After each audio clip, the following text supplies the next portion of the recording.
Hi hello வணக்கம் நண்பா, welcome back to our channel. நான் உங்கள் மீதி இன்னைக்கான வீடியோ என்ன சொல்லிட்டு பார்த்தீங்கன்னா, இன்னைக்கான கண்டென்ட் சொல்லிட்டு நீங்கள் தம்ப்நெயில் பார்த்துட்டு தான் உள்ள வந்திருப்பீங்க.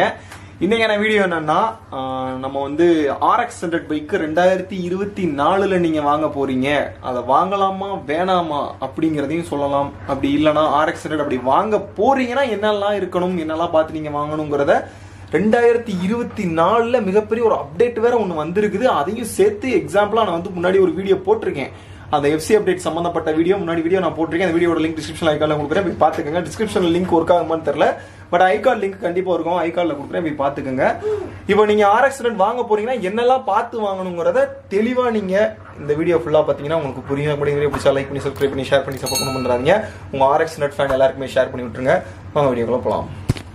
ஸோ நண்பர், 2024 அப்படி என்ன மிகப்பெரிய அப்டேட் வந்துச்சு, அந்த வீடியோ பார்க்கறதுக்கு எனக்கு டைம் இல்லை. இந்த வீடியோலேயே நீ சொல்லுன்னு சொன்னீங்கன்னா கண்டிப்பாக நான் சொல்கிறேன்.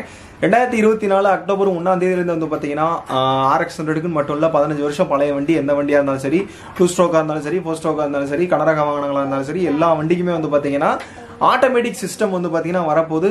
தனியார்கிட்ட வந்து பார்த்தீங்கன்னா கவர்மெண்ட்டு டைப் பண்ணிக்கிட்டு ஆட்டோமேட்டிக்காக வந்து பார்த்தீங்கன்னா அவங்க வண்டியை செக் பண்ணி எஃப்சிக்கு தகுதியானதா இல்லையாங்கிறத சொல்லக்கூடிய ஒரு மிஷின் வந்து பார்த்தீங்கன்னா கிரியேட் பண்ண போகிறாங்களாம். அதுக்கு டைப் பண்ணி நிறையா பிளான்லாம் போட்டுக்கிட்டு இருக்காங்க. 2024 அக்டோபர் 1லேருந்து அமலுக்கு வருதுன்னு சொல்லியிருந்தாங்க. அதுதான் அந்த எஃப்சியோட மிகப்பெரிய அப்டேட்டு. அதில் என்னென்ன டீட்டெயில்ஸ் உள்ள அடங்கியிருக்குங்கிறத அந்த வீடியோவில் நீங்கள் போய் பார்த்தீங்கன்னா தெளிவாக புரியும். ஏன்னா இந்த வீடியோவோட கண்டென்ட்டே வேற, வெறும் நீங்கள் கேட்பீங்கிற ஒரு காரணத்துக்காக ரொம்ப ஷார்ட் அண்ட் ஸ்வீட்டாக சொல்லிட்டேன். அப்படி உங்களுக்கு டவுட் இருந்தால் ஐகார்டில் கொடுத்துருக்கேன், போய் பாருங்க. ஸோ நீங்கள் இப்போ RX 100 வாங்க போறீங்கன்னா நீங்கள் பார்க்கக்கூடிய முதல் இம்பார்ட்டன்டான பாயிண்ட் என்னன்னு சொல்லிட்டு வந்து பார்த்தீங்கன்னா, அது சேஸ் நம்பரு, இன்ஜின் நம்பர் அதெல்லாம் கிடையாது. நீங்கள் RX 100 வாங்க போறீங்கன்னா முக்கியமாக நீங்கள் பார்க்க வேண்டிய ஒரு விஷயம், அந்த வண்டிக்கு எஃப்சி இருக்கா இல்லையாங்கிறத மெயினாக பார்த்துக்குங்க. ஏன்னா 15 வருஷம் பழைய வண்டிக்கு வந்து பார்த்தீங்கன்னா எஃப்சி பண்ணுறதுக்கு ஏகப்பட்ட தடங்கல்கள் வர்றதுக்கு சான்சஸ் அதிகமாகவே இருக்குது எனக்கு தெரிஞ்சு.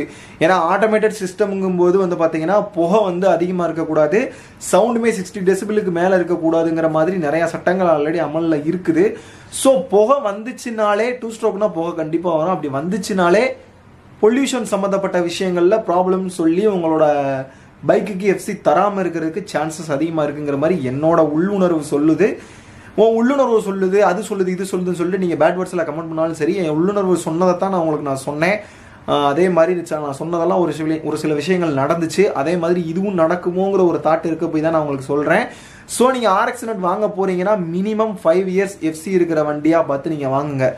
அடுத்த வருஷம் வரைக்கும் எஃப்சி இருக்குது, அப்டேட் பண்ணிக்கலாம், பஞ்சாயத்து இல்லை அப்படின்னு சொல்லி சொல்லுவாங்க. அந்த வண்டி வந்து பார்த்தீங்கன்னா 80,000, 90,000, 1 லட்சத்துக்கெல்லாம் விற்பாங்க. உங்கள் மண்டையை கழுவுறதுக்கு பார்ப்பாங்க. தயவு செஞ்சு போய் மாட்டிக்கிறாதீங்க. ஓப்பனாக நான் சொல்கிறக்கூடிய உண்மை இதுதான். அக்டோபர் 1லேருந்து ஆட்டோமேட்டிக் சிஸ்டம் வந்து பார்த்தீங்கன்னா 18 மாவட்டங்களுக்கு தான் வருது. அந்த 18 மாவட்டங்களுக்கு மட்டும்தானே வருது. மொத்தம் 32, 33 மாவட்டம் இருக்குடா விளக்கென்ன அப்படின்னு சொல்லி நீங்கள் கேட்குறது என் காதில் கேட்குது. 18 மாவட்டங்கிறது சும்மா நம்ம அரசாங்கம் டெஸ்டிங்காக மட்டுமே அந்த 18 மாவட்டங்களில் ஃபஸ்ட்டு போடுது.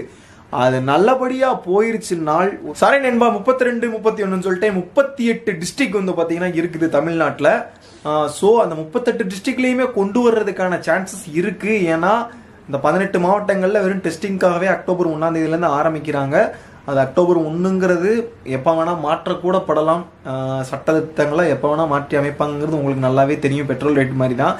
ஸோ மாற்றி அமைச்சிட்டாங்கன்னா உங்கள் 2 ஸ்ட்ரோக் பைக்குக்கெல்லாம் எஃப்சி கிடைக்கிறது கஷ்டம். அதனால் நீங்கள் 2024 எண்டுக்குள்ளே நீங்கள் எப்படியாச்சும் எஃப்சி எடுத்துருங்க. ஏதாவது ஒரு மண்டைய கழிவாச்சும் எங்கிட்டாச்சும் போய் நீங்கள் எஃப்சி 5 இயர்ஸ்க்கு எடுத்து வச்சுக்கோங்க.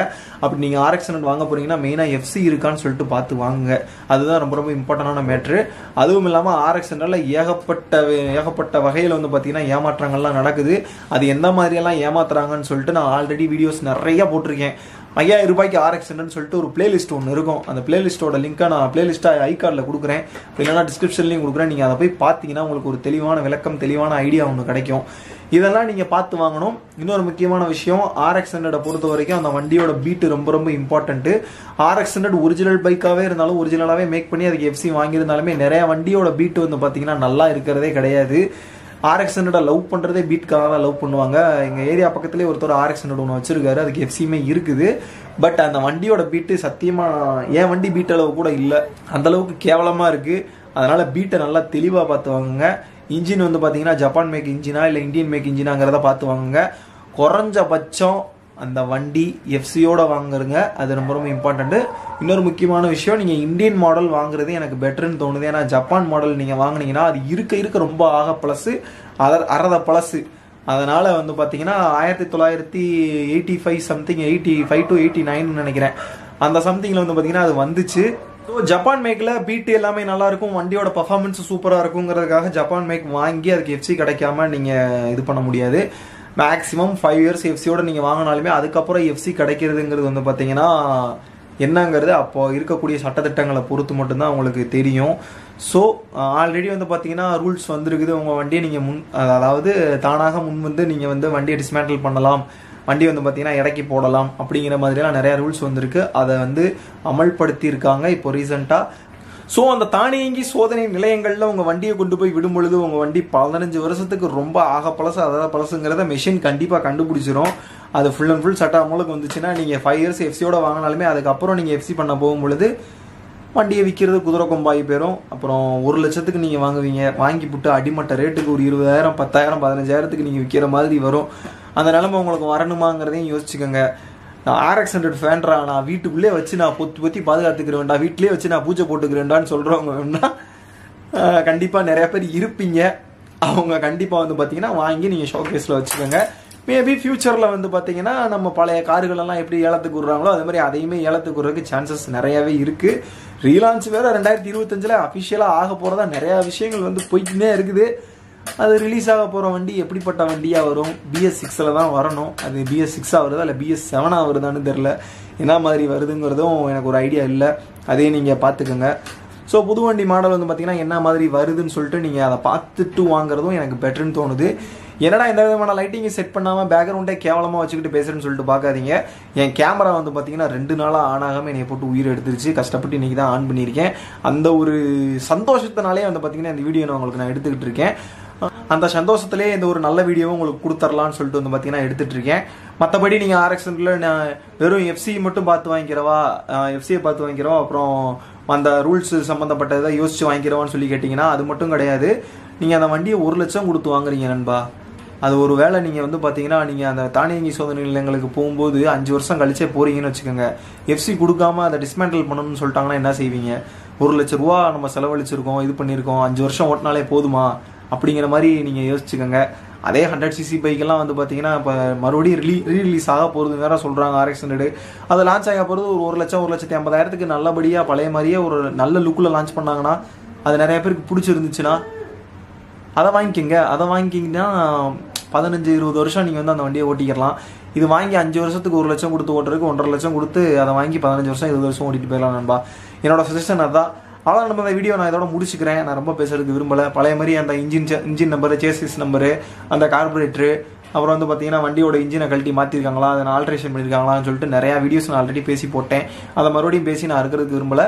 ஷார்ட் அண்ட் ஸ்வீட்டாக அந்த 2 விஷயங்களை மட்டும் சொல்கிறதுக்கு நான் ஆசைப்பட்டேன். ஒன்று, நீங்கள் பழைய மாடல் வாங்குறதா இருந்தால் இந்தியன் மேக் வாங்குங்க, ஜப்பான் மேக் வாங்காதீங்க. அப்படி வாங்குறதா இருந்தால் 5 வருஷம் எஃப்சியோட வாங்குங்க. 4 வருஷம் 3 வருஷம் எஃப்சி இருக்குது, 2 வருஷம் எஃப்சி இருக்குது, இந்த 1 வருஷம் எஃப்சி இருக்குன்னா கண்டிப்பாக வாங்காதீங்க. இது 2 முக்கியமாக நீங்கள் வந்து நோட் பண்ணிக்கோங்க. அப்புறம் எஃப்சி கொடுக்க போகும்பொழுது உங்களோட வண்டியை முடிஞ்ச அளவுக்கு எக்ஸ்பைரி டேட்டு 1 மாதம் இருக்குன்னா அந்த 1 மாதத்துக்கு முன்னாடி நீங்கள் எஃப்சிக்கு எடுத்துகிட்டு போயிருங்க. 2 ஸ்ட்ரோக் பைக்கை வச்சிருக்கிறவங்க, அது RX100 இருந்தாலும் சரி, எந்த வண்டியாக இருந்தாலும் சரி. நான் என் வண்டிக்கு எக்ஸ்பைரி ஆகி ரொம்ப நாள் ஆச்சு. இது மாதிரி ரொம்ப நாள் ஆக விடாதீங்க. ஏன்னா ஒரு நாளைக்கு 50 ரூபா ஃபைன் போடுறாங்களாம், பார்த்துக்குங்க. அப்போ வண்டியோட ரேட்டை விட மேலே எகிரி போயிடும். ஸோ அதே நீங்கள் நோட் பண்ணிக்கோங்க. ஹோப்ஃபுல்லி இந்த வீடியோ உங்களுக்கு பிடிச்சிருக்குன்னு நினைக்கிறேன். இந்த வீடியோ பிடிச்சிருந்தா லைக் பண்ணி சப்ஸ்கிரைப் பண்ணி நான் வளர்னதுக்காக என்னை மன்னிச்சுக்கிட்டு கண்டிப்பா இந்த வீடியோ நிறைய பேருக்கு ஷேர் பண்ணி விட்டு சப்போர்ட் பண்ண மறந்துடாதீங்க. ஆனாலும் சந்தோஷத்துல என்னன்னா பேசணும்னு தெரியாம நான் புலம்பிக்கிட்டு இருக்கேன் நண்பா, மன்னிச்சுக்கோங்க.